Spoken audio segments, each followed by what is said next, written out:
시작하겠습니다. 되게 오랜만에 그래서 도덕경을 꺼내서 한번 쭉 읽어봤어요. 2000년대 초반에 왜 도올 김용옥 선생님이 그 EBS에 나와서 뭐 노자와 21세기라고 강의를 이렇게 쭉 하면서 이게 우리나라의 도덕경 그 열풍 뭐 유행이 한번 쫙 돌았었잖아요. 저도 기억나요. 그래서 저는 고등학교 3학년 때 직접 만난 적이 있어요. 그 변산 원광선에 그 도올 김용옥 선생님이 그 원광대학교 한의대를 나와가지고 그 국가고시 한의사 국시 준비한다고 여름방학에 거기 변산에 있는 원광선원의 아주 옛날 거기서 이제 파자맛바람에 시험 준비하는 모습을 봤는데 그때 이제 전 여름 훈련을 학생들 고등학교 학생회 여름 훈련을 가서 이제 뵀는데 막 오히려 그때 당시 TV에서 되게 싸납게 나왔거든요. 까칠하게. 근데 되게 반갑게 맞아주시고 자기 책을 한 권씩 다 사인을 해가지고 이렇게 교당으로 보내줬어요. 저는 사실 중학생 때부터 좀 조숙한 편이라서 도올 김용옥 선생님 그 책을 많이 봤거든요. 저한테 이제 그때 저희 다 중고등학생들이니까 중고생을 위한 철학강이라는 책이 있어요. 도올 선생님 책 중에.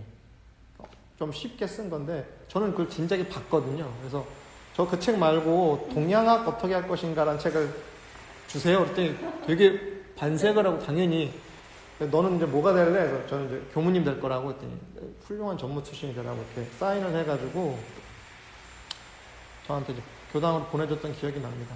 뭐 이제 도올 김용옥 선생님 때문에 저도 도덕경을 보긴 했는데 왜 TV 많이 나오고 하니까 사람들이 이 평가가 조금 뭐 이렇게 호불호가 있잖아요. 근데 저는 그 철학이라고 하는 거를 뭐 되게 어렵고 난해한 걸로만 알던 거를 일반인들한테 이렇게 가져다가 이렇게 공개했다는 거는 정말 무엇과도 바꿀 수 없는 공덕이 있다. 라는 생각이 들어서 그때부터 저도 이제 도덕경에 관심을 갖고 이것저것 많이 보게 됐죠. 오늘은 어쨌든 첫째 날이니까 바로 이렇게 뭐 도덕경을 막 강의하고 그러는 건 조금 무리가 있어서 제가 그냥 도덕경에 대한 좀 뭐라고 해야 돼? 간략한 소개? 노자에 대한 간략한 소개? 딱 하려고 했더니 진짜 정확하게 왔네. 내가 도덕경 해주라 해서 지금 이제 시작하려고 하니까 얼른 앉아서 들어요. 정확하게 노자가 어떤 사람인지 이렇게 기록이 별로 막 이렇게 디테일하게 없어요. 그래서 어떤 사람은 노자는 그냥 상상 속의 인물이다. 실제로 그 노자라는 사람이 있는 게 아니라 그냥 그럴 법한 어떤 사상가가 모여서 공동으로 쓴 책이 도덕경이라 뭐 이런 설도 있고 노자가 늙을 노자인데 지금 현대 중국에서는 우리는 이제 노인, 뭐 늙다, 뭐 올드 이런 뜻이지만 중국에서는 이 노자가 원숙하다, 무르익었다, 좋은 뜻이에요. 그래서 선생님 할 때 우리가 이제 선생이란 말을 이제 학교 선생님도 선생이라고 하는데 우리가 쓰는 학교에서 학생들을 가르친다는 의미의 선생님은 중국에서는 라오스 노사, 라오스 이렇게 불러요. 그래서 우리는 이제 그래서 요즘에는 우리가 선생님이란 말도 그냥 아무나 보면 선생님 안녕하세요 이렇게 하는데 원래 학교 선생님 의미가 있는 거니까 이제 어쨌든 그래서 이 노라는 건 되게 원숙한 뜻이라서 노자의 이름에서 노자는 그게 어떤 개인의 이름이 아니라 그냥 훌륭한 인물 어떤 그런 인물을 의미한다는 말도 있고 또 노자는 그냥 노씨다 말 그대로라는 설도 있고 아니다 이씨다. 왜 그러냐면 당나라 황제가 자기 조상으로 삼았어요. 쉽게 말해서 당나라가 이씨잖아요. 근데 당나라 황실의 조상을 노자로 삼았기 때문에 그래서 노자가 황실의 조상 막 이렇게 승격되기도 하고 나중에 이게 도교랑 합쳐지는데 노자가 도교를 만든 게 아니라 소위 말해서 중국의 토착 사상, 뭐 우리로 따지면 약간 모속 같은 그런 중국의 원래 그런 어떤 신화적인 사상과 결합이 돼서 종교화가 되는데 사실 그래서 노자가 실제로 있었다면 노자가 도교를 만든 게 아니에요. 도교를 만든 이들이 노자를 자신들의 어떤 상징으로 삼은 거죠. 그래서 나중에 노자가 태상노군이라고 해서 신으로 숭배돼요. 그래서 이제 중국의 도교 사원이나 대만, 홍콩 가면은 그 도교 사원이 많거든요. 거기 가면 태상노군이라고 써있으면 이제 그분이 노자예요. 태상노군이 이제 도교의 3대 신 중에 하나예요. 3대장 중에 하나예요. 그 정도로까지 신화가 되는 인물이라서 이게 정확하게 노자가 어떤 분이다라고 한 기록은 이렇게 막 찾아보기가 어렵다고 하더라고요.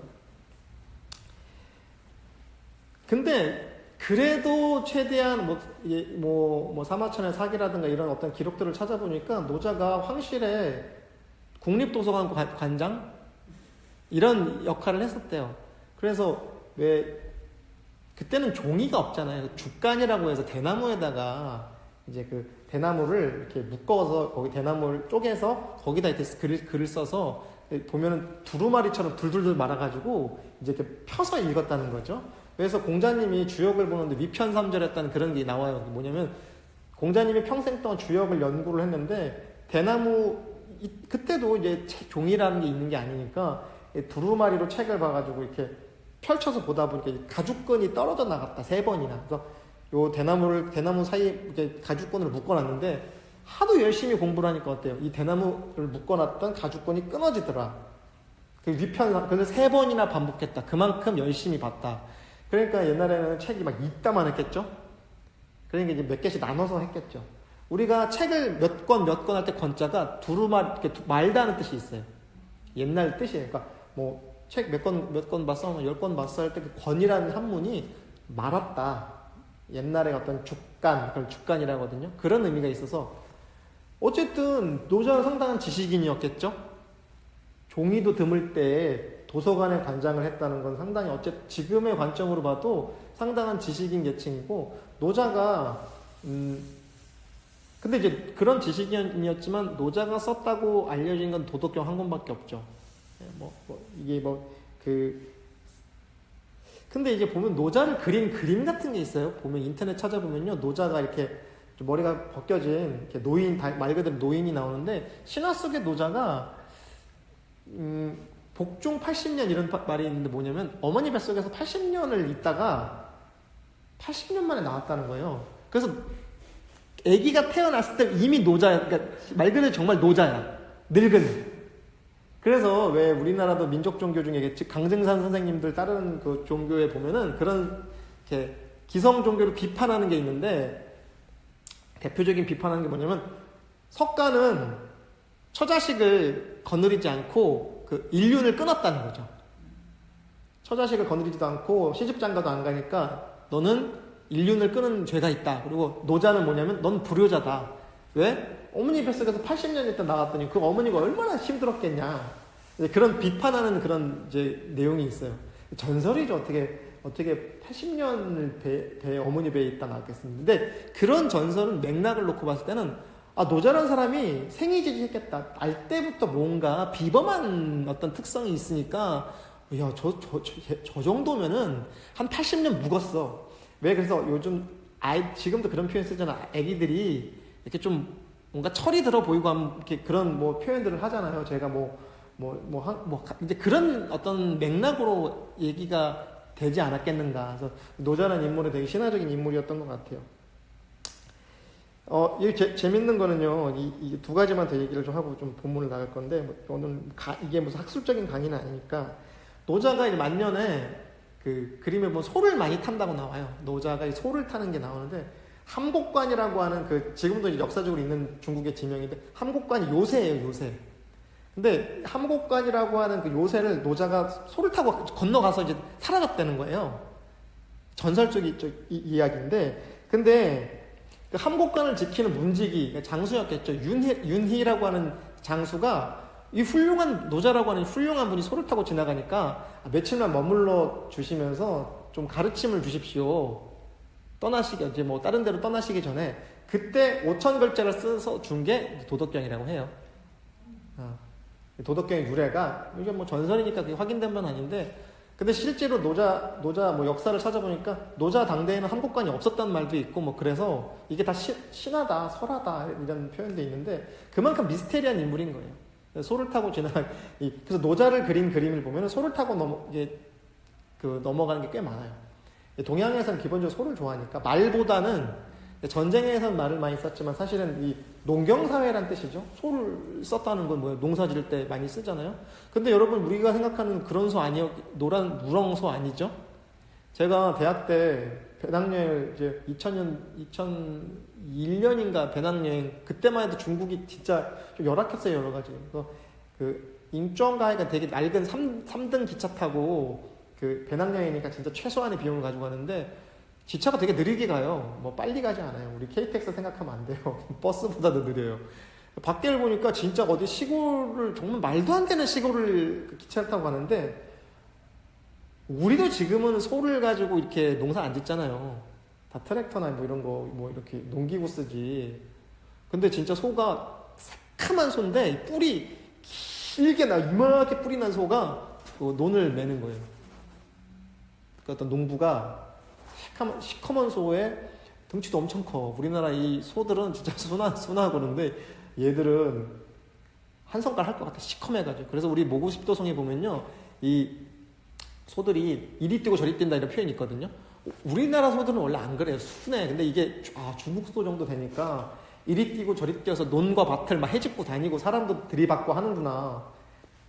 역사적으로 봤을 때 그랬지 않았을까 싶어요. 그래서 이 도덕경은 대표적으로 도경, 덕경을 나눠가지고 합쳐서 도덕경이래요. 우리가 흔히 도덕, 우리 윤리도덕 얘기하면서 도덕이라는 말 많이 쓰잖아요. 그러니까 이 도덕이라는 표현 자체가 사실 도덕경에서 유래한 것도 있는데 전편이 도경이고 후편이 덕경인데 이게 재밌는 게 재밌는 얘기를 하다 보니까 본문은 조금 느리게 나가도 되죠. 이런 얘기가 재밌잖아요. 그 성경에도요 이집트 이런 데서 나그 한마디 문서 이런 게 발견돼요. 나중에 성경이 완성되고 한참 몇천 년 있다가 누구네 집 어디서 공사하다 발견되고 이런 문서들이 나와요. 어서 오세요. 안녕하세요. 네, 어서 오세요. 그런 문서들이 막 발견되는데 이게 중국에도 그런 게 엄청 많겠죠. 특히 외국인들이 침입하면서 근대에 들어가지고 외국인들이 그런 것만 막 수집해가지고 밀수하고 뭐라고 해야 돼? 이렇게 왕궁 같은 거 옛날 그런 왕궁, 중국에 가면 명13릉 이런 게 있거든요. 명나라 때 황제들 무덤 그런 거 다 털어가요. 나중에 영국 이런 프랑스 이런 애들이 세상에 온갖 나쁜 짓은 영국과 프랑스가 다 했어 사실은. 선진국들이 다 한 거죠. 옛날에 제국주의 때. 그래서 그런 거 다 털어가는데 중국에서 아까 얘기했던 주간 문서 같은 게 막 발견돼요. 뒤늦게. 그래서 벽 헐다가 이렇게 꺼내보니까 벽이 무너지면서 옛날에 이렇게 대나무로 이렇게 으깨서 발라서 집을 지었는데 그런 문서들이 발견됐고 성경도 마찬가지로 그런 문서가 이렇게 몇천 년 된 집 이렇게 창고 같은 데서 발견되는 게 생겨요. 그래서 그게 이 기독교 쪽에서도 최근에 보면은 무슨 복음 도마복음 이런 게 막 발견돼요.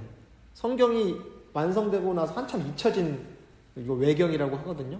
그래서 보니까 도덕경도 똑같아요. 그런 문서들이 막 발견됐어요. 그래서 초간본 무슨 본 그렇게 나오거든요. 그러니까 뒤늦게 육조단경도 도낭본 육조단경 이런 게 나와요. 지금 오랫동안 봤던 육조단경이 이게 정리가 된 게 쉽게 말해서 읽기 좋고 내용이 좀 첨삭이 돼서 했는데 도낭 석굴에서 육조단경 발견된 거는 조금 내용이 함축적이고 이런 것들이 나와요. 예를 들면 우리도 그럴 수 있어요. 대종사님 당대 기록이 지금 다 모아서 대종경 만들었는데 나중에 누구네 집 정리하다가 대종사님 법문이 나오고 이럴 수도 있는 거예요. 이런 식인 거예요. 근데 이게 몇천 년 동안 묻혀졌던 거죠. 그래서 이제 초간본 도덕경 이런 거 보면요. 순서가 바뀌었대요. 덕경이 먼저 나오고 도경이 나중에 나왔다. 그래서 원래는 덕도경이다. 이렇게 학문적으로 되는데 어쨌든 지금 제가 여러분들께 드리고 싶은 게 도덕경이라는 책의 역사적인 의의보다도 본질, 좀 명상에 어떻게 응용할 수 있는 걸 그런 부분에 대해서 얘기를 할 거기 때문에 그런 부분은 그냥 흥미 차원이고 좀 더 재밌는 얘기 하면은요. 나중에 이제 불교랑 도교랑 만나잖아요.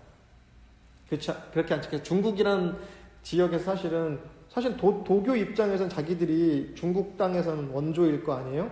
근데 어디서 선진 문물이 들어왔겠죠. 인도 땅에서 불교라고 하는 가르침이 들어왔는데 불교가 사실은 너무 형이상학적이고 너무 철학적이고 너무 세련돼. 쉽게 말해서. 그러니까 어때? 도교나 유교 사람들이 어때요? 얼마나 질투가 나겠어. 유교라 인도 사람들 특유의 그런 철학적 사유가 녹아져 있으니까 불교가 기본적으로 논리가 너무 탄탄한 거예요. 그러니까 꼴보기 싫잖아. 그렇잖아, 당연히. 그러니까 서로 공격하고 싸워. 그러면서 서로 이렇게 얘기해요. 원래 노자가 한국관을 지나서 어디를 가냐면 인도를 갔다는 거예요. 인도를 가서 부처님이 돼가지고 불교를 만들었다.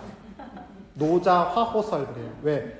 인도 땅의 오랑캐들이 너무 어리석으니까 노자께서 몸을 바꿔서 인도 땅으로 가서 부처님이 됐다. 노자 화호설이라고. 반대도 많아요. 아니다. 부처님이 인도에서 중국으로 가서 중국 사람들, 어리석은 중국 사람 건져주려고 금빛 신선의 모습으로 나타났다. 그래서 뭐 제나라 뭐 이렇게 옛날에 보면은 황제가 꿈을 꾸는데 저쪽 서쪽에서 금으로 된 신선이 날라오더라. 저게 누구냐 했더니 찾아갔더니 불교더라. 서로 이렇게 그래서 그러니까 유불선 삼교가 중국에서 서로 견제도 하고 견제만 한 게 아니라 좋은 건 뺏기겠죠. 사실 지금 도교, 그러니까 종교로서의 도교는요, 불교의 카피본이에요.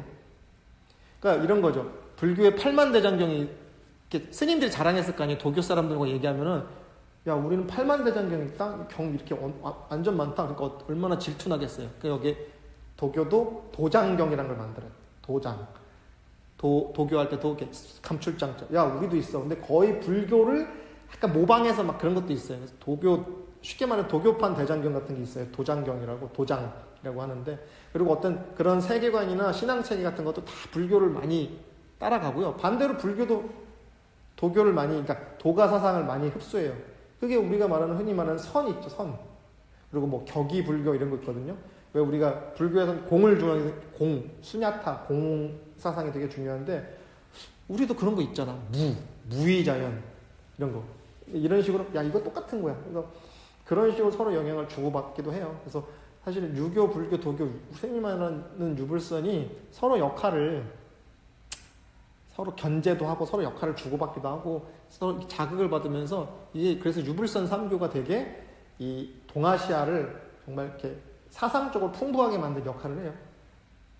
선이라고 우리가 흔히 말하는 지금 선이라고 하는 것도 도가적인 사유가 엄청 많이 들어왔어요. 원래 아까도 잠깐 얘기했지만 정통 불교적 관점에서 선은요 반불교거든요. 너무 레디칼해, 과격해. 그게 왜 그러냐? 도가적 사유를 중국에서 흠뻑 이렇게 흡수를 한 거죠. 반대로 뭐 성리학 같은 건 화엄의 영향을 받았다고도 해요. 뭐 이런 저런 이야기들이 있는데 그리고 이제 더 나가서 노장사상이라고 하거든요. 노장사상. 나중에 장자라는 사람과, 그러니까 장자는 책이기도 해요. 우리가 노자는요, 책 이름도 돼요. 노자 도덕경 할 때 이름 자체를 그냥 책 이름으로 삼고, 장자도 원래는 책 이름이기도 하고, 그 장자라고 하는 책의 주인공인 사람을 의미기도 하죠. 그래서 노자, 장자가 묶여서 이제 노장사상, 둘이 유사하니까. 물론 둘은 직접 만나거나 그런 거 아닙니다. 한참 뒤에 사람이고, 우리 유교는 공맹 그러잖아요. 공자, 맹자. 한참 뒤에 공자라는 사람 사후에 맹자가 사상을 더 이렇게 키워나가는 거죠. 중국의 입장에서는 부처님 위에 달마 대사가, 뭐 예를 들면 달마 대사가 이렇게 그 법을 이었다, 이렇게도 얘기하는데, 사상적으로 이렇게 분화 발전한다고 이해하면 좋을 것 같아요. 도덕경, 그 옛날 글들 보면은 이렇게 특히 한문이라고 하는 건 되게 운율이 있어요. 이게 뜻글자잖아요. 소리 글자, 우리가 한글 같은 건 이제 소리로 나타나는 글자인데, 이런 한문 경전 같은 거는 그 운율이 되게 중요해요. 근데 왜 운율이 중요하냐면 옛날에는 책을 많이, 종이 자체가 귀하니까 책을 많이 인쇄할 수가 없잖아요. 그러니까 어떻게 해요? 너 잘 들어. 이제부터 내가 얘기해 줄게. 자, 하늘, 천, 따지, 하늘, 천, 따지. 이런 식으로 외워야 돼요. 이게 우리가 흔히 말하는 구전심수라고 하는 게 말로 일단은 많이 듣고 하면 이게 인이 박이는 거 쉽게 말해서. 그리고 외우는 거예요. 그래서 아침에 일어나면은 특히 아침에 이렇게 초롱초롱하니까 옛날엔 서당이나 이런 데 가면은 왜 아예 서당에서 먹고 자고 하는 거 있잖아요. 이렇게 이런 케이스 같은 경우는 아침에 일어나면 경 외우는 거예요. 왜 절에도 지금 아침에 새벽에 예불 하죠. 그리고 그 예불 끝나도 스님들이 계속 연불하고 독경하거든요. 근데 그게 유래가 뭐냐면요. 까먹을까봐. 계속 외우는 거예요. 이런 책들, 이 도덕경 같은 책도 사실 되게 외우기가, 마음 먹고 외우면 외우는 거죠. 5,000글자니까. 마음 먹고, 우리 지금 이제 외우는 문화가 점점 사라지는데 저는 사실은 이전에 한문에 관심이 많아가지고 한문이나 이런 유학에 관심이 많아가지고 제가 대학교 4학년 졸업하고 1년간 휴학을 하고요. 독선생을 모시고 1년간 그 사서 공부를 했어요. 천자문부터 해가지고 천자문, 추구, 소학부터 해가지고 1년 동안 사실 할 분량은 아니에요. 훨씬 많은데 하루 종일 가서 앉아있으니까 이제 하는 거죠 쭉. 그래서 뭐 누구는 이제 독선생 모시고 1대1로 가정교사 모시고 했다니까 제가 엄청 돈이 많은 줄 아는데 원래 거기가 학원이었는데 아무도 안 와가지고 그 선생님이랑 저랑 둘이 앉아서 공부하는 거예요. 아마 이런 시간대였어요. 낮 시간대 누가 와요? 다 직장생활 하니까. 그러니까 이제 상투 틀고 한복 입고 우리 선생님이 이제 청학동 순장님처럼 그 오피스텔에 자기 이름을 걸고 학원을 차리신 거거든요. 근데 이제 그 시간대 아무도 안 오니까 제가 그 선생님을 1년 동안 매일 토요일만 빼고 매일 가가지고 막 한나절 내내 같이 밥도 먹고 그때도 이미 할아버지여가지고 지금은 진짜 완전히 이제 깡깡 할아버지인데 그때 이렇게 공부를 했었어요. 근데 되게 좋은 아름다운 추억이죠. 한여름엔 너무 그게 옛날 오래된 오피스텔이라 가지고 냉난방이 잘 안 돼. 그러니까 한여름에도 에어컨이 별로 이 중앙난방이라 가지고 좀 이렇게 에어컨이 이렇게 좀 시원찮아. 그럼 어때요? 졸리잖아요 한여름에. 둘이 졸아. 선생님도 강의하다 졸고 나도 졸고 둘이. 그럼 이제 그 선생님이 되게 참 진짜 선비니까 수염을 한번 쓱 만지면서 허허허 먼저 웃고 했던 기억이 있습니다. 그때 한문 공부하는 걸 그때 익혔어요 1년간. 그리고 이제 뭐 한문은 사실 이게 물리가 터져야 된다는 얘기 하거든요. 근데 물리가 터진다고 하는 건 뭐냐면요, 많이 읽어야 돼요.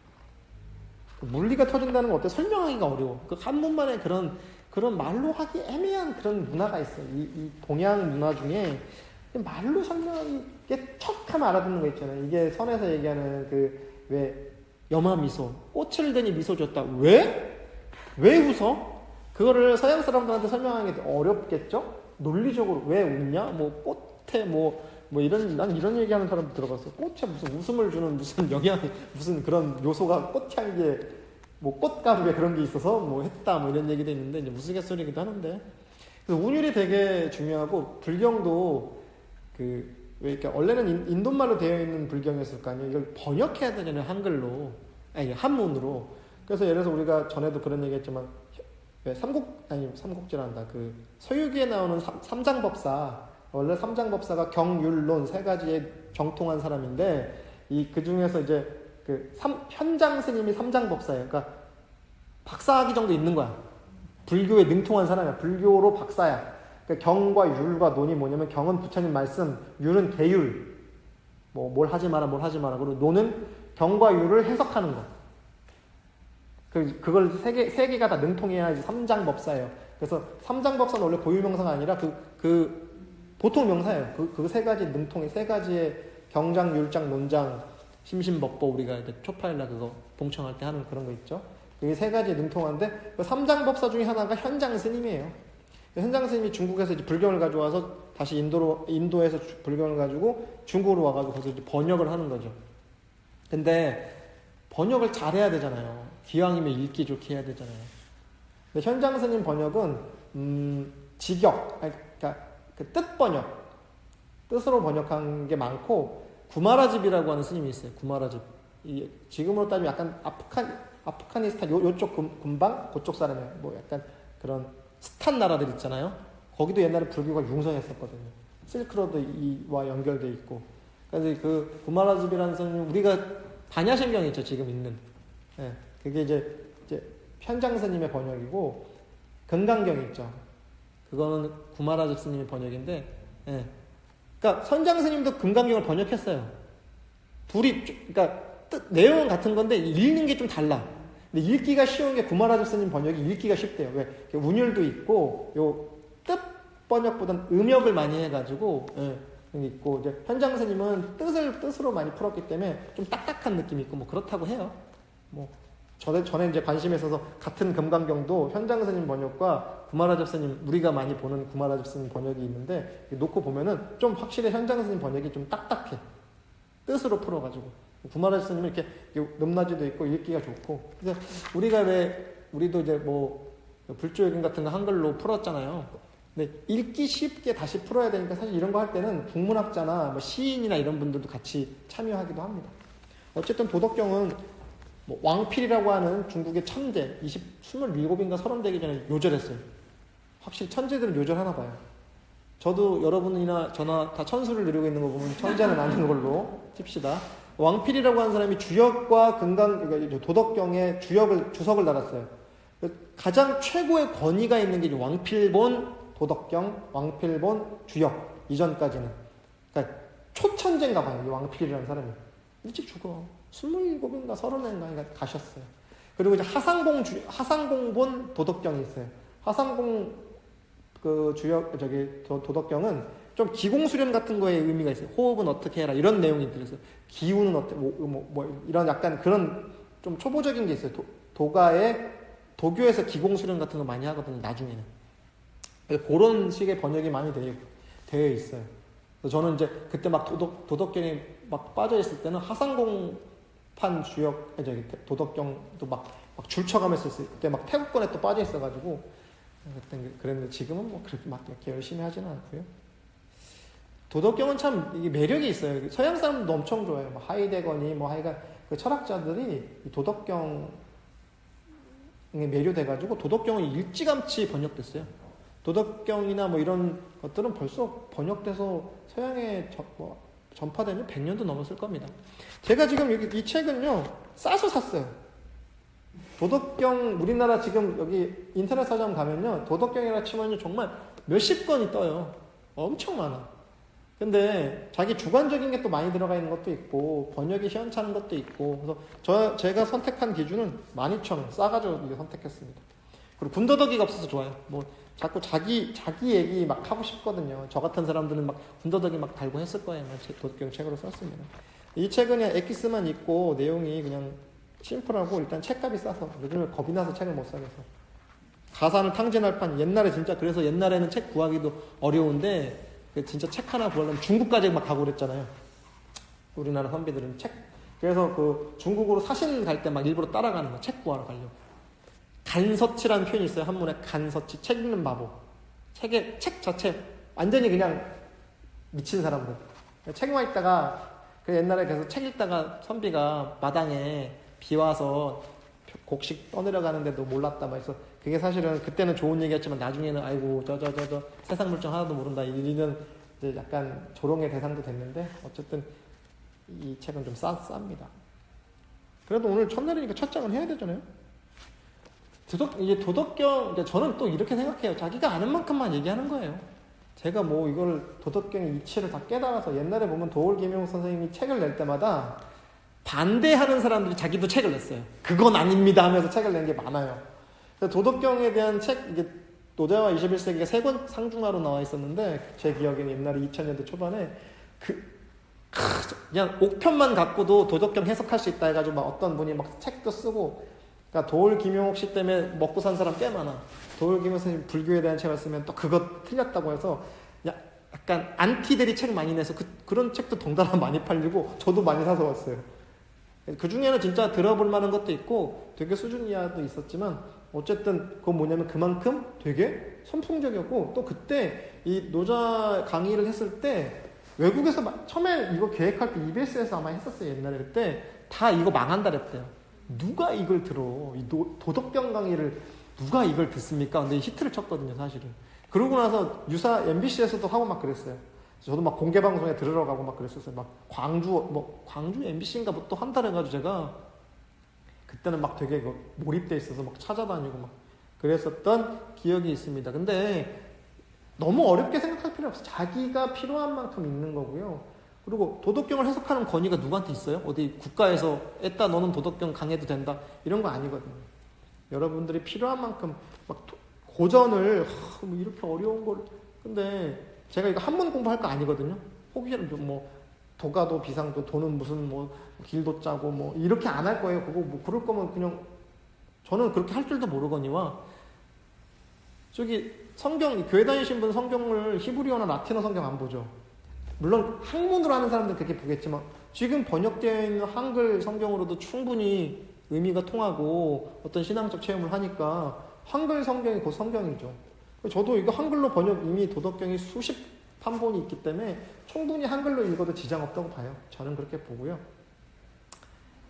단 그런 건 있다대요. 저기 이슬람교의 꾸란 있잖아요. 꾸란은 그러니까 아랍어로만 된 꾸란만 진짜 꾸란이고 나머지는 그냥 약간 교재 같은 개념이래요. 그래서 진짜 꾸란을 읽고 싶으면은 아랍어로 해서 읽어야 된다. 뭐 그런 게 있대요. 근데 그냥 종교적인 개념이니까. 저도 꾸란도 한 권 있거든요. 그 옛날에 사우디 대사관 가면 한 권씩 줬어요. 무료로. 왜냐면 그 사우디는 그 이슬람교 종주국이란 자기들 프라이드가 있어서 그걸 무료로 막 필요하면 그 사우디 대사관에 연락하면 한 권씩 보내주고 그랬었어요. 한글로 되어 있어요? 한글로 된 거. 물론 이제 병기가 돼 있어요. 아랍어 써 있고 옆에 한글로 써 있어요. 근데 이거는 꾸란은 아니에요. 꾸란의 한글어 번역이지. 공식적으로 꾸란은 아니에요. 꾸란을 읽고 싶은데 내가 아랍어를 모르니까 대충 이거라도 봐라. 약간 그런 개념. 그래서 사우디 대사관에 꽤 옛날, 지금은 아마 안 그럴 건데 연락하면요 한 권씩 보내줬어요. 꾸란을. 그런 식으로 이제. 근데 저는 모르겠어요. 제가 이슬람 신자가 당연히 아니니까 그걸로 읽어도 충분하다고 봐요. 한글로 읽어도. 도가도 비상도 명가명 비상명 이렇게 시작하거든. 되게 유명해요. 이 도덕경 모르는 사람도 도가도는 비상도고 명가명은 비상명이다. 이거 어지간하면 다 한 번씩은 들어봤을 거예요. 워낙 유명한 구절. 이 동양 고전의 첫 구절 되게 유명한 논어도 뭐 하기 시습지면 불억여로하니 뭐 이런 거 있잖아요. 그리고 뭐 대학 중용도 뭐 이런 거 뭐 대학 지도는 제 명명덕이 뭐 이런 거 첫 구절이 되게 유명하고 그 구절 때문에 대학이란 책도 첫 번째 대학 지도는 제 명명덕 때문에 책 이름을 대학이라 했다거나 이렇게 나눠지기도 하거든요. 논어도 그 편을 가를 때 뭐 학이편 무슨 편 하는 게 학이 시습지 첫 글자 따가지고 이렇게 다 편명을 지는 거예요. 그래서 첫 번째 문장이 되게 중요하고 핵심적인 가르침이 많은데 도덕경도 사실은 뻔한 얘기지만 도가도 비상도 명가명 비상명 알면은 도덕경 다 봤다 이런 얘기를 해요.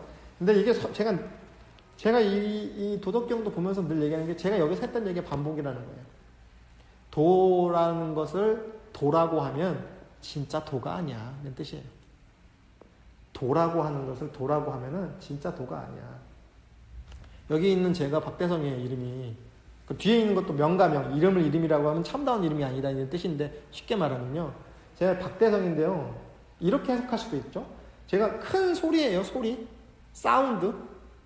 저는 지금 소리로 존재합니까? 육신을 가진 사람으로 존재합니까? 만약에 대성 그랬을 때 큰 소리다. 저 이룰성자 아니고 성인성자 아니에요, 제 이름. 소리성자인데 제가 소리로 존재하지 않죠. 육신을 가지고 이 이름으로 존재하잖아요. 이름으로 존재하는 거죠. 근데 이름은 진짜 이름이 아니에요. 그냥 야 거시기. 아니 거시기 있잖아. 비유하면 거시기.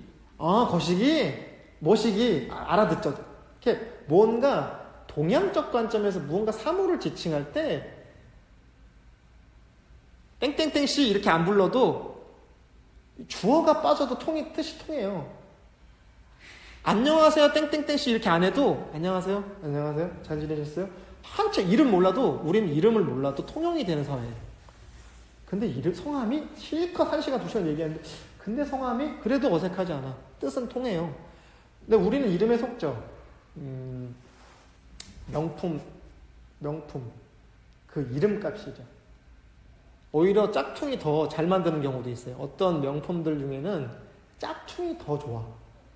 더 성능도 좋고 더 훌륭해. 다이소 청소기 있죠. 다이슨? 다이소는 그거 좀 다이슨 있죠. 그게 되게 진공 청소기가 되게 좋다대요. 써보진 않았는데 근데 차이슨이라고 있대요. 차이슨이라고 있대요. 중국에서 만든 거. 근데 너무 잘 만든 거야. 가격은 몇 배 싸고 성능은 거의 비슷하대. 뭐 대륙의 실수 이런 표현을 쓰는데 우리는 이름 차이슨보다는 다이슨이 좋잖아요. 그 이름에 우리는 이름에 지불하는 거잖아요. 근데 사실은 진짜 진리적으로 봤을 때 그 진리가 뭐라도 상관없다는 거예요. 사실 그 도가도 비상도 그 진리를 얘기할 때 그게 진리다 하면 틀린 거예요. 그거 여기까지만 진리다? 그럼 진리 아닌 게 그럼 그 외의 것은 진리가 아니다? 그럼 이 진리라고 하는 것도 진리가 아닌 거예요. 네. 여기까지 영역만 내 땅이야. 마치 그런 거예요. 장님이 코끼리를 만질 때 코끼리란 무엇인가? 논문을 쓸 수는 있겠죠? 근데 그 논문을 읽는다고 코끼리를 알 수 없어요. 누군가는 코끼리의 다리를 붙잡고 기둥인데? 누군가는 코끼리의 귀를 잡으면 어때? 판판한 가죽 뭐 이런 거 같아. 누군가는 상아 이렇게 뿔은 아니지. 이 상아 이빨이죠? 코끼리란 놈은 딱딱한 저긴 것 같아. 누군가는 코끼리 코를 잡고 코끼리 코는 이렇게 하여간 각자의 시각에서 보는 누가 진짜 진실을 코끼리라고 하는 진실을 잘 봅니까?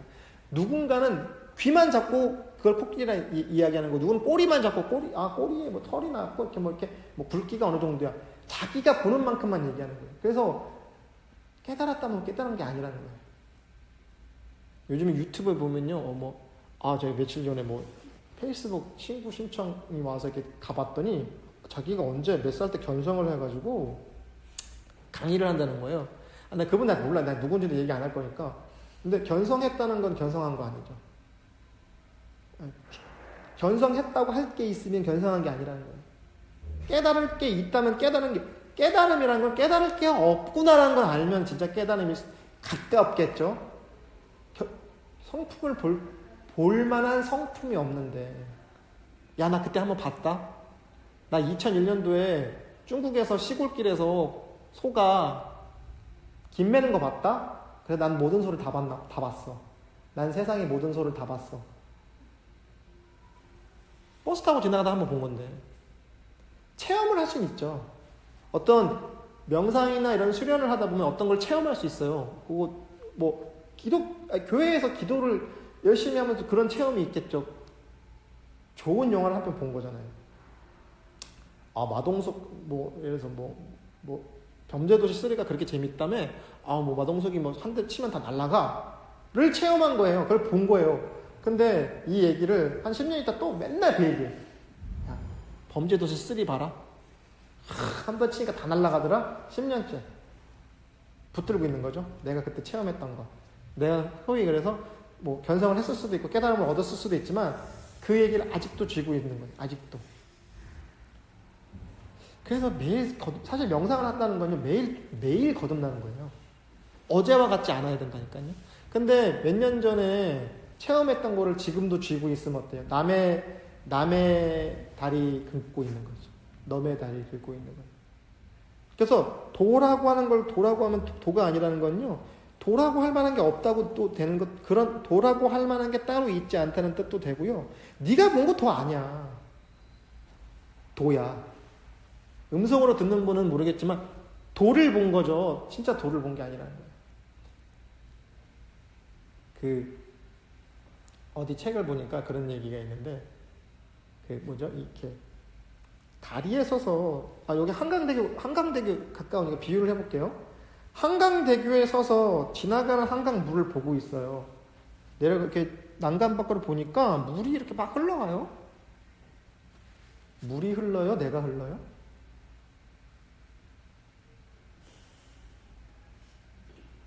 물이 흘러요? 그럼 물이 나를 보고 있으면 누가 흘러요? 누구한테는 내가 흐르고 나한테는 물이. 그렇죠. 근데 우리 고집해. 물이 흘러가는 거. 이 언어에서도 그렇게 돼. 물이 흘러가는구나. 근데 물이 봤을 때는 죄가 흘러가고 있는 거야. 이 사물이 흘러가고 있는 거야. 이 다리가 흘러가고 있고 노들쌈이 흘러가고 있고. 네. 누가 진리예요? 누가 진실이에요? 답 안 해도 돼요. 이거 답하면 틀리니까. 그래서 사실 동양적 도덕경의 관점에서는 뭐예요? 고정된 실체가 없다는 거예요, 사실. 그러니까 이건 도덕경뿐만 아니라 고정된 실체가 없어요. 고정된 게 하나도 없다고. 대종사님도 그런 얘기 하셨어요. 도라고 하는 것이 한때도 그 자리에 있지 않다고. 도라고 하는 것이. 네. 마치 물이 봤을 땐 내가 흐르는 거고 내가 봤을 땐 물이 흐르는 거라고. 근데 이걸 우리는 딱 기준이 있으면 좋겠죠.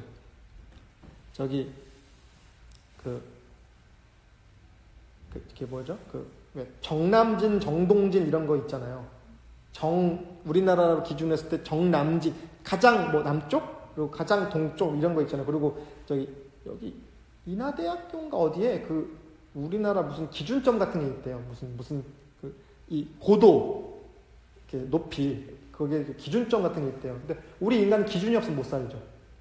불안해. 기준이 있어줘야 돼. 어디까지 하면 되는지, 얼만큼 하면 되는지, 어디까지는 하면 안 되는지, 그러니까 법 같은 것도 만들고 뭐도 만들고 막 그러죠. 불안하거든요. 근데 사실은 이 도덕경제적 관점은 뒤에도 나오겠지만 법이라는 건 없을수록 좋은 거예요. 기준이라는 건 없을수록 좋아요. 그래야 자유로운 거거든요. 근데 우리 인간은요, 계속 무언가를 불안하기 때문에 뭔가 계속 만들어내요. 그들만의 법을, 또는 나만의 법을, 야구 선수들 보면 이렇게 방망이 한번 휘두르기 전에 징크스 있죠.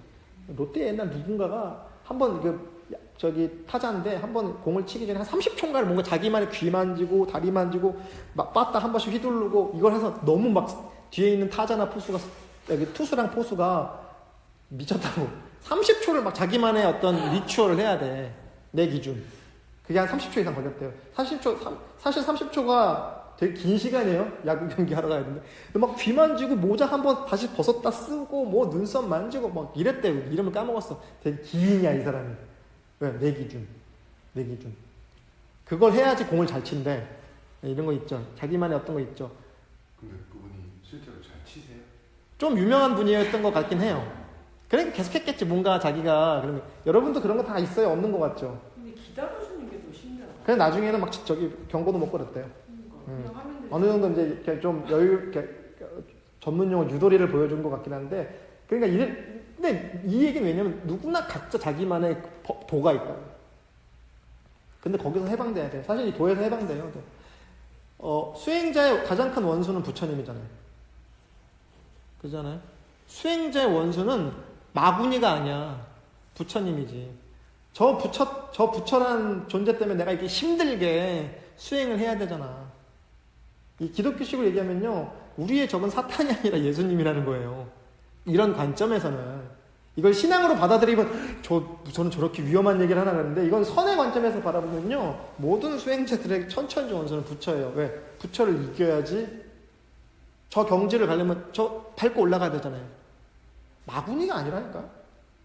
마구니라는 게 불교적 관점에서의 사탄인데, 우리의 원수는 마구니가 아니야. 부처가 우리의 원수지. 왜? 한 번 이겨야 되잖아. 한 번은 이겨야 되잖아요. 뭐 싸워서 이기는 거 아니잖아요. 여기서 말하는 게. 내가 그 경지에 가야 되니까. 역설적으로요. 모든 자식들의 기준점 뭐예요? 부모는 넘어가야 될 거 아니에요. 부모는 이겨야 될 거 아니에요. 모든 제자들의 기준점이 스승이잖아요. 그래서 무협영화 보면 뭐랍니까? 마지막 장면에서 스승과 꼭 대결을 해. 법전을 치르는 거예요. 우리 수행 관점에서는요. 법마상전이라는 거예요, 사실은. 그래서 어떻게 돼요? 스승님은 완전 이기던가 스승님 손에 이렇게 주먹을 딱 대면, 됐다. 넌 하산해라. 하산하라는 게 뭐예요? 세상으로 나가라. 시부도로 얘기하면 입전수수, 저작거리로 나가라고. 이제 너는 자유롭게 살아도 된다고. 이게 천하농판이라고요. 산에 가면 뭐 같고, 들에 가면 농부 같고, 이런 거 구절이 있거든요. 민요 중에. 천하농판이라는 글에. 예. 적재적소에 변화하는 거예요. 고정되어 있지 않고. 이 도가도 비상도가 그거잖아요. 도라는 거는 진짜 이렇게 규정되어 있으면 도가 아니고요. 적재적소에 활용하는 거예요. 제가 맨날 똑같은 얘기 하죠. 초상집 가면 눈물 흘릴 줄 알고 돌잔치 가면 기뻐해 주는 거예요. 이게 도라고요. 근데 이풍진 세상에 어차피 이 고통스러운 세상에 태어나서 아이고 이거 와 호상이네. 가실 때가 됐지. 아유 그럼 인생 뭐 있어. 가는 거 순서 없지. 잘 가셨지. 이거 미친 거지. 그러니까 왜 고정된 세상에서 살잖아요. 이 세상은 고통받아야. 종교 잘못 믿으면 그런 거 많습니다. 예. 종교를 잘못 믿거나 아니면 어떤 사상이나 이념에 잘못 빠지면요, 남한테 강요하고 싶잖아. 야, 이게 원래 세상의 진리야. 너 이렇게 되는 거야. 근데 진짜 성인은요, 적재적소에 능수능란하게 상황을 보는 거예요. 그래서 유연해요. 고집쟁이가 아니라니까요. 여기 뒤에 도덕경에 계속 그런 얘기 나와요. 아기 같다니까요. 진짜 도인은 아기같이 말랑말랑하다고요. 근육을, 제가 태국권 공부할 때 그런 분이 있었어요. 보디빌딩 해가지고 막 근육이 막 그냥 티 입고 있어도 막 진짜 울룩불룩해. 근데 저희 선생님이 근육 빼고 오라고. 근육을 빼고 와야 돼. 근육 때문에 몸의 움직임이 자유롭지가 않아. 근육이 뼈대를 붙들고 있으니까 그게 오히려 고집을 하는 거래. 역설적으로. 물론 이제 바디빌딩 하는 관점에서는 그 근육이 필요하지만 태극권의 관점, 왜냐면 이 태극권도 도가적 사유가 기본적으로 깔려 있기 때문에 이런 사람들이 봤을 때는 근육을 그러니까 인위적으로 만든 근육 있잖아요. 왜 이렇게 하다 보면 뭐 이렇게 근육을 인위적으로 키우잖아요. 사실은 지금 이런 바디빌딩 이런 것들이 도가적 관점에서는 사실은 좋은 건 아니거든요. 맞다 틀리다가 아니에요. 그냥 선택의 부분이기 때문에. 그렇기 때문에 그 근육을 빼고 오랐더니 이분이 진짜 매일 술 마시고 왜 술을 마시냐? 근육을 녹이는데 술이 제일 좋아. 그래서 여러분 질긴 고기에 뭘로 해요? 술로 담그잖아요. 일리가 있다니까요. 그래서 진짜 이분이 술을 계속 마셔서 근육을 빼고 왔어요. 왜? 고집을 놓는 거거든요. 수행도 마찬가지. 정신적인 의미에서 고집을 놓는 거예요. 수행이라는 건요. 자기 이념을 탄탄하게 만드는 게 아니에요. 그럴 만한 것이 없다는 것을 체득하는 거죠. 붙들 만한 것이 없다는 거예요. 그래서 수도인일수록 이렇게 느슨해. 이게 사람이 좀 이렇게 뭔가 막 투철하고 뭔가 사명감에 사로잡혀 있고 뭐 되게 뭐 찔러도 피 한 방울 안 나올 것 같은 거를 지양하는 거죠. 이 도덕경적 사유에서는 노자 같아 진짜. 노자 같이 이렇게 그냥 이렇게 좀 느슨하게 뒤에도 그런 것이 계속 나와요. 미리 얘기 안 하는데 그냥 이렇게 뭐라고 해야 돼? 좀 적당함? 적당함이라는 게 좋은 말이에요. 말 그대로 이렇게 딱 정확하다는 뜻이에요. 그게 적당하다는 게 한문 찾아보면요, 적확하다, 아주 적절하다, 중도를 잘 맞췄다 이런 뜻이지. 야 적당히 해. 이거 쉽게 말하는 게 적당히 해라. 그거 뭐예요? 정확하게 해라. 제로 베이스로 가는 거예요. 제로를 만들어라는 거예요. 사실 되게 어려운 거. 그거는 그 적당해. 그거 되게 쉽게 말할 게 아니에요. 한문 찾아보세요. 아주 정확하고 아주 그냥 딱 정확한 그 균형을 맞추는 거예요. 대중을 잡았다. 이런 뜻이니까. 근데 이 도덕경 같은 거 공부 잘못하면 뭔가 막 이렇게 퍼져 있는 걸 생각하는데 아니에요. 그런 외견은 그럴 수 있겠지만 오히려 더 예리하죠. 그러니까 왜 취권 같은 영화 옛날에 보면요, 술 취했지만 어때요? 정확하게 방어하고 정확하게 공격하는 거예요. 취권이란 무슨 원래 없어요. 사람들이 취권이란 영화 보고 중국 물질 중에 진짜 술 마시는 권법이 있나 봐. 그 영화로 만들어진 창작한 거지 실제 그런 무술인가는 아닌데, 그건 뭐예요? 외형상 술 취한 사람처럼 느슨해 보여도 정확한 상황에 공격하고 방어하는 걸 한다는 뜻도 있어요. 사실은. 그래서 이런 의미에서 도가도 비상도, 명가명 비상도 마찬가지. 이름 진짜 이름 아니에요. 이름에 속으면 안 돼요. 진리. 그래서 수행자가 원수로 알아야 될 건 진리, 법, 보살, 화엄, 이런 개념어도 있죠. 우리는 개념에 속잖아요. 물건을 사도 명품 사야 되잖아요. 내용은 똑같은데,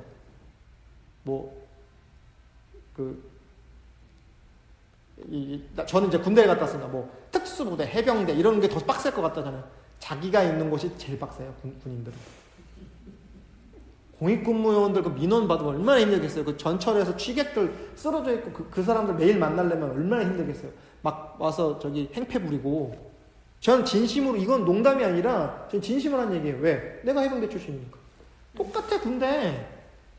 해병대가 더 빡세 그런 거 없다니까? 내가 제일 빡세. 내가 처한 그곳이 제일 빡세. 제일 힘들어. 제일 고생스럽고, 제일 덥고, 제일 춥고, 제일 배고파. 근데 어때요? 해병대. 공익근무, 이게 뭐야? 명가명, 비상명을 알면요, 해병대나 공익이나 사람 사는데 다 똑같아요. 속지 마세요. 이름에 속지 말란 얘기예요. 이름에. 특히 예수, 부처, 도덕, 철학, 이런 거에 속잖아요. 이런 거, 이 겹다운표에 속고 있잖아요, 지금 다. 그거 진리를 가르쳐 주는 게 아니라, 진리를 가르쳐 준 도구지, 언어적인 도구인데, 그 언어에 속으니까 어때요? 인생을 갈아 넣는 거예요. 그래서 모든 수행자의 철천전선을 부처랑 조사라니까요.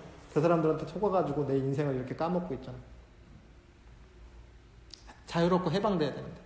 근데 이 유불선에서는 다 자유롭고 해방된 걸 얘기하지, 뭔가 유교도 정말 변질이 많이 된 것 중에 하나가 유교죠. 유교. 공자님이었으면 진짜 땅을 쳤을 거야. 왜 나중에는 왜 그 조선 말기에 가면 막 그 서자, 적자, 서자 차별하잖아요. 적서 차별. 그 서자들은 뭐 과거 시험도 못 보게 하고, 그 서자들이 막 이렇게 철천지 하나님 외치고, 공자님이 사생한데.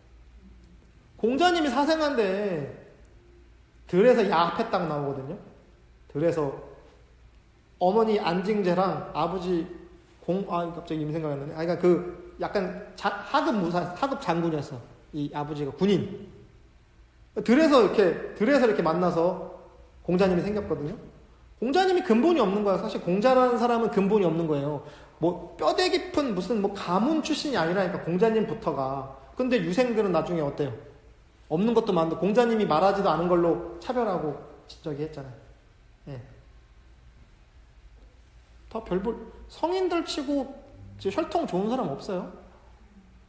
역대 성인들 치고 혈통이, 예수님 뭐 변두리, 그 가나안 변두리 사람이잖아. 집안이 좋기를 심지어는 만약에 그게 막 사실이라면은 아버지도 몰라. 뭐 아버지가 하나님이겠지만 어쨌든 요셉이 친아버지도 아니야. 그잖아요. 그리고 막 뭐 이렇게 호구조사 때문에, 그 로마의 호구조사 때문에 이렇게 다시 자기 고향으로 가다가 뭐라고 해야 돼? 쉽게 말해 여관방도 없어서 방을 못 구해가지고 그 말구유 그쪽 거기서 태어난 거 아니에요. 훌륭한 무슨 부처님만 좀 집안이 좋다. 그쵸? 왕자니까. 근데 어때요? 별 볼 일 없는 나라야. 그래서 그 당대 망해. 약소국가의 왕자야. 사실 허울뿐인 왕이야. 말이 좋아서 왕이지. 어디 듣도 보도 못한 부족국가, 도시국가의 왕인데 오죽하면 그 나라가 망해버렸어 당대. 그러니까 사실은 뭐 집안 그 출신 성분은 좋은지 모르겠지만 결국 배경은 없어서 당대 나라가 망했죠. 뭐 노자는 근본도 없어. 어떻게 이게 신화인지 사실인지도 모르겠고. 역대 성인이라고 하는 분들이, 우리 대종사님이 집안이 좋습니까? 집안 안 좋아요. 대종사님. 백일하에 얘기하면 대종사님도 그렇게 좋은 집안 아니에요. 아버지가 마름이잖아요. 소장농. 대종사님 아버지가. 그래서 마름이란 표현 쓰잖아요. 옛날에 마름 다 알죠? 소장농인데 그 좀 이렇게 관리, 그 중에서 소작 주는 사람 중에 좀 관리. 그걸로 그냥 자녀들 키우고 뒷바라지 한 거죠. 그것도 어디? 전남 영광. 지금도 그렇게 시골인데, 그 당시에 뭐, 그래서 밀물 들어오면 집이 잠길 정도로 가난한 집에서 태어났지. 그래서 집을 결국은 수해가 계속 나는 게, 수해가 왜 났겠어요?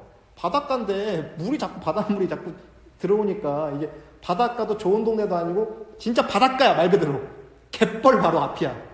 지금이나 전남 영광 원불교 성지에 가면은 지금이나 이렇게 정관평으로 해서 간척 사업을 해서 농토가 됐지만 그 옛날에 그게 없었다는 거예요. 그러니까 어때요? 바닷물이 쭉 들어와. 그러니까 어때? 집이 잠겨. 그러니까 이사를 3번 4번씩 다닌 거 아니에요. 부잣집이면 거기 안 살았지. 좋은 데 살았지. 법성포가 살았던가, 그 동네에서 또 좋은 데 가서 사셨겠죠. 속지 마세요. 여러분, 이거 도가도 비상도 명가면 비상명은 여러분 속지 마세요. 이런 어떤 개념이나 관념에 속지 말라고요. 제가 제일 싫어하는 얘기 중에 하나가 젊었을 때 공부해야지 늙어서는 공부 못한다는 말이에요. 그거는 천하의 수도인의 종자를 끊는 소리야. 뭐 이런 얘기죠. 남자는 뭐 성불하고 여자는 성불 못한다? 이런 거. 진짜 천하의 죄 짓는 얘기예요.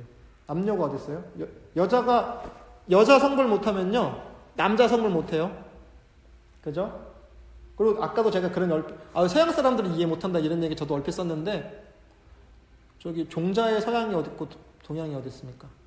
이 차별적인 용어는 실제 제가 뭐 정치적으로 아니면 이념적인 얘기가 아니라 그건 불종자를 끊는 말이거든요. 오시기 전에 잠깐 그 얘기 맨만 반복하지만, 육조 대사가 참선을 해봤겠어요? 글 공부를 해봤겠어요? 도통하잖아요. 스님도 아니었다니까. 그때 뭐라 그래요? 홍인 대사가 남방의 촌놈, 남방의 오랑캐가 너 뭔데 아는 소리 하냐고 혼났잖아요. 한 소리 들었어. 쿠사리 먹었다고, 쿠사리. 그렇죠? 근데 어때요? 육조 대사가 참선을 해봤겠어요? 연부를 해봤겠어요? 불경을 공부해봤겠어요? 그렇게 안 했는데도 깨달았다는 거예요. 그리고 그렇게 안 했는데도 불법을 이었다는 거예요. 불교에서, 불교 집안에서는. 소태산 대종사 글 공부를 했겠, 서당 3년 중퇴, 최중학력. 뭘 학교를 제대로 다녔겠어요? 뭘 수행을 누구한테 배우지도, 그러니까 오죽하면 스승 없이 공부했잖아요. 스승 없이. 글 공부 3년 가르쳐준 훈장 선생님만 있지 스승 없는데도 도통하잖아요. 깨닫잖아요. 여기 있는 분들 다 마찬가지라는 얘기예요. 그 속지 말라고요. 좋은 학교 나와야 되고, 왜 요즘에는 성직자들이 그렇게 학벌 따지나 몰라. 석박사를 해야 되고, 뭐 어디 외국 유학을 가야 되고. 유학 갔다 온 성인 한 명도 없어요. 공자님 도망 다녔잖아요. 공자님이 그래도 저기 그 대사구란 벼슬 하거든요. 대사구가 뭐냐면 지금을 따지면 검찰총장 또는 법무부 장관 이런 비슷한 거. 뭐 경찰총장 뭐 이런 거예요. 근데 그거 자기가 했던 최고의 벼슬이야. 왜냐면 공자님 사상은 뭐냐면 사회 참여니까. 근데 그것도 결국은 안 돼. 상갓집 계란 소리 듣잖아요. 막 그냥 쉽게 말해서 그냥 무슨 거짓대처럼 도망 다니잖아요. 중국 땅은. 천하주유, 표현은 천하를 주유했다 그러는데 그냥 멋있어 보이는 말이고 그냥 그짓대처럼 몰려다녔대. 그래서 밥도 굶고 막 그냥 못 먹고 그냥 이렇게 제자들 데리고 막 이렇게 나중에 각색 공자님이 천하를 주유하셨다. 철환천하 이런 얘기 하거든요. 이 천하를 한 바퀴 딱 돌았다는 거예요. 쫓겨다 그짓대가 그냥 몰려다니는 거예요. 아무것도 없어서. 벼슬도 못 얻고 그나마 잠깐 그 대사고 벼슬 잠깐 하다가 그냥 쫓겨나고 모함 당하고 뭐 도척이라고 해서 이 도둑대들이 와서 막 이렇게 비웃고 조롱하고 모함하고 그런 걸 당했어요. 그게 유학이야? 그런 게 유학이면 뭐 누가 유학 못 다녀? 그러니까 그래서 이런 다 이름에 속는 거죠. 무슨 신학 박사다, 뭐 불교학 박사다, 뭐 석박사 했다. 본질에서 벗어난 얘기라는 거죠. 명가명 비상명인데 명예, 명의 이런 걸로 사는 거예요. 그냥 본질을 보세요. 본질.